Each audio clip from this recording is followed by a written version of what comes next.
it's Don Skaggs again for Empowered Inventing, where we are working very hard to help you win at inventing and entrepreneurship. Now, I want to talk to you a little bit today about not being a one-hit wonder or not being a one-miss wonder, because I've seen both with inventors and entrepreneurs. Now, you might ask, Don, what in the world does that even mean? Well, what I'm talking about with a one-miss wonder is that's when we've all done this. We've all had what we thought were good ideas, and they actually turned out to be bad ideas. And if you've been inventing, if you've been an entrepreneur for any length of time, you know this is true, and this has likely happened to you. Where you just, and all of us are kind of the same. We get up in the morning and we get this great idea in the shower. And by the time we have breakfast, it's almost like an epiphany. And by the time we even start to get to work on it, we are just so excited about it. We just know this is it. This is the one. Man, this is the one that's going to get it, and we're just going to do so well with it. And we start working on it. But you see, even bad ideas sometimes have a way of convincing us that they're good ideas. And the only way you're really going to find that out is by vetting it out. Again, try getting input from the marketplace, taking the right steps, and seeing if it's actually a good idea or not. Is it meeting a need? Is it solving pain points? Are people going to want to buy it to solve these pain points? Those sorts of things. But we get out there, and all of a sudden we find out we've spent some time, we've spent some money, and we were just so sure that it was going to be a good idea, and it wasn't. It was just, and I've had these myself. I've had these where I've worked on these projects, and they just went over like a lead balloon. They were no good at all, and I was so sure that they were. But we all have that. But you see, this is where the successful inventor and entrepreneur and the unsuccessful one part ways.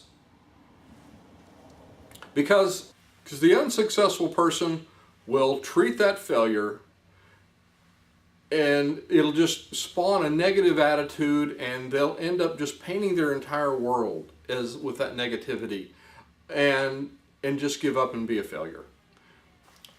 The unsuccessful inventor will take that one failure, and they'll adopt a negative attitude with it, and they'll just paint their entire world by that one failure, and they'll just quit. Where the successful person will take that as an opportunity to learn and move forward to the next thing. You see, Edison had 10,000 failures and one success with the light bulb when he was trying to invent the light bulb. His famous quote is, "I have not failed, I have discovered 10,000 ways it will not work." The Wright brothers crashed a lot of airplanes before they actually got one to fly. So the successful inventor, the successful entrepreneur will get up from the plane crash.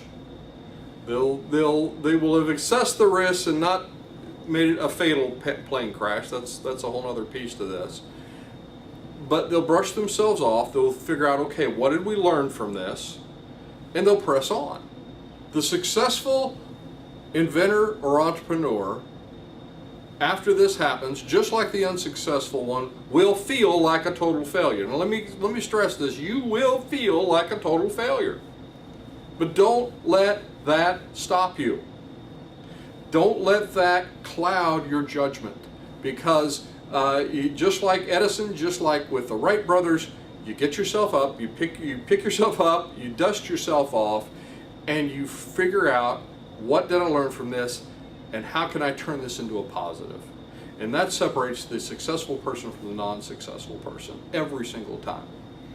These people know that in order to reach ultimate success, they have to experience these failures along the way.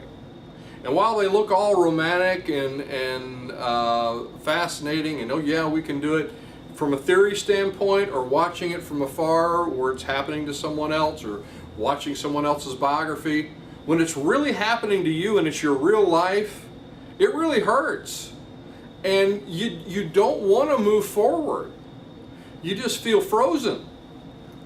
But you can't let that ultimately, okay, have a pity party for 10 minutes. Get over it, try to figure out, let's turn this into a positive and move on. Just make sure that you leave that plane crash, leave that crash and burn with as little bumps and scrapes as you can survive. Because then that's why we say fail fast and fail cheap. Don't rush in with what you don't know is a good idea or a bad idea, and with a lot of money until you've vetted it out some.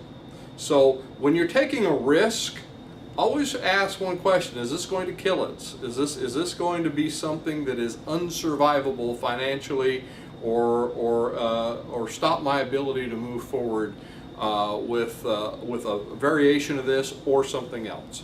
That's always a really good way to look at it. Always a good way to assess the risk, because you want to avoid the dreaded fatal mistakes.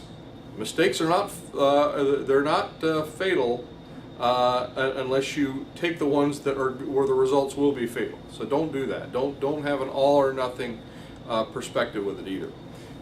So now that's surviving failures. Now I've talked about being a one miss wonder, where you missed the boat, you didn't it didn't work out, and I'm not going to do this anymore. Don't do that, because if you may be closer to success than you even realize when you're at that point. A lot of people just turn back when they're almost there, and I've seen it before, and it's sad.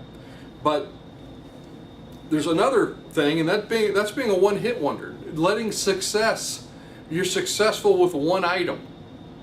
And you might say, well, Don, how could you fail by being successful with something? Well, it's don't let that success, with successes with business, especially if you've started a business around it, you've got this one success, but it's not static.